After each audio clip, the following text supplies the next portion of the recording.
नमस्कार, मी ऍडव्होकेट सौरभ गणपते. रामभाऊ माळगी प्रबोधिनी उत्तनमधनं बोलतोय. गेले 2 दिवस इकडे 30 एप्रिल आणि 1 मे रोजी समाज माध्यमांचं साहित्य संमेलन नावाचा एक उत्सव झाला.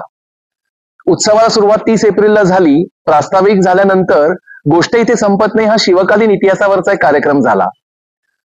आज 1 मे रोजी 4 अतिशय सुंदर अशी चर्चासत्र झाली.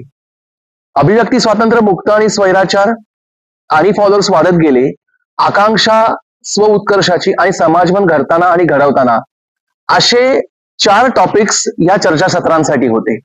समाज माध्यम आणि त्यांचा एकंदर प्रवास आभासाकडून वास्तवाकडे अशा स्वरूपाचा हा कार्यक्रम होता.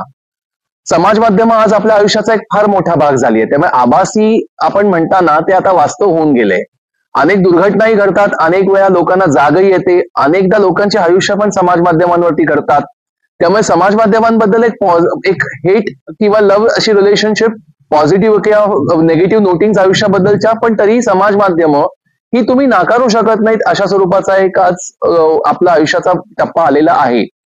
ह्या स्वरूपाचा एक साहित्य संमेलन आज इकडे झालं. अतिशय सुंदर अनुभव होता.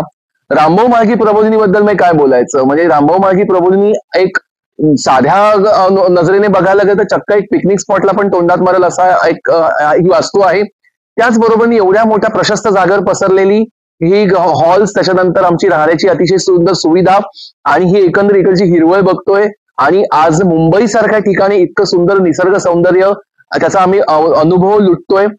अतिशय सुंदर हा असा अनुभव आहे. परत परत येत राहू असं रामभाऊ माळगी प्रबोधिनीचं एक बंधन तुमच्याशी तयार होतं.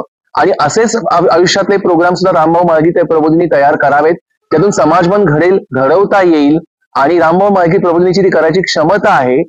आणि काय म्हणायचं, तुम्ही इकडे या आणि आस्वाद घ्या सगळ्याचा. धन्यवाद.